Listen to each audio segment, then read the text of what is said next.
আমাদের একটাই দাবি যে আমাদের এমডি এবং চেয়ারম্যান স্যার উনি অবিলম্বে পদত্যাগ করবেন আজকের মধ্যে। আমরা বিগত 5 তারিখ থেকে আমরা এই 3 দিন যাবত আমাদের এই এক দফা এক দাবিতে আমরা আসছি আমাদের এসডিএফ এর প্রধান কার্যালয় আগারগাঁয়ে। আমাদের একটাই দাবি, আমাদের যে এমডি এবং চেয়ারম্যান আছেন তিনি বাংলাদেশের অর্থ মন্ত্রণালয়ের একটি স্বায়ত্তশাসিত প্রতিষ্ঠান এসডিএফ, একটা সুন্দর গোছালো একটা সাংগঠনিক সংস্থায় তারা দুজন আসার পরে আমাদের এই সংস্থার যারা হাজার হাজার যারা কর্মচারী এবং কর্মকর্তা আছেন তাদের চাকরি এবং আগামী দিনের সব বিষয়ে একটি শঙ্কিত অবস্থায় আছি।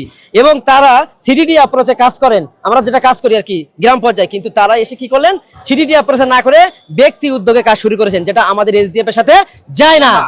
তো আমরা চাই আমাদের তৃণমূল পর্যায়ে একদম ক্লাস্টার থেকে ডিস্ট্রিক্ট এবং রিজন আমরা সবাই একত্রিত এখানে এসেছি, এমনকি আমাদের হেড অফিসের স্যারেরাও আমাদের সাথে একত্রতা ঘোষণা করেছে। আমাদের একটাই দাবি যে আমাদের এমডি এবং চেয়ারম্যান স্যার উনি অবিলম্বে পদত্যাগ করবেন আজকের মধ্যে, এটাই হচ্ছে আমাদের বক্তব্য। এবং আগামী দিন আমাদের এসডিএফ যারা যেখানে যারাই আসবেন পরিষদে যারাই আসবেন আমাদের মানবিক দিক বিবেচনা করবেন। আমাদের এখানে যারা প্রত্যেকটা সেক্টরে যে কর্মকর্তা কর্মচারী থাকবেন তাদের সাস্টেনেবল অর্থাৎ দীর্ঘমেয়াদী তারা কাজ করতে পারে এবং তাদের যে এক একজনের দীর্ঘমেয়াদী দক্ষতা আছে 8 বছর 10 বছর 15 বছর 20 বছরের Beshi, তাদেরকে যথাযথভাবে মূল্যায়ন করতে হবে। আপনি হঠাৎ করে আসবেন আর নতুন নতুন নিয়ম তৈরি করবেন, এটা হবে না। এইচআর পলিসি সব সময় করা যাবে না। এইচআর পলিসি যেটা থাকবে এসডিএফ এর কল্যাণে থাকবে। এবং আমরা চাই আগামী দিনে এসডিএফ একটি শক্তিশালী কাঠামো তৈরি হোক এবং রাজস্ব খাতে এটা যাবে, এটা আমরা প্রত্যাশা করি। কারণ এসডিএফ এর পরে যাদের জন্ম হয়েছে পিকেএস থেকে শুরু করে সমস্ত প্রতিষ্ঠান আজকে কি হলো, একটি বাড়ি একটি খামার থেকে আজকে তারা রাজস্ব খাতে চলে গেল। কিন্তু আমাদের এখানে শুধু আমলাতান্ত্রিক জটিলতা করছে কারা?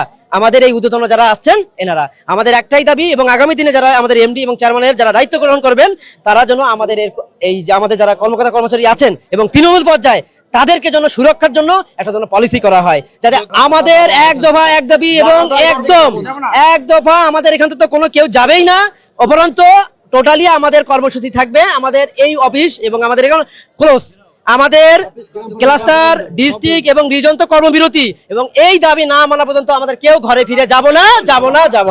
আমাদের একটা দাবি।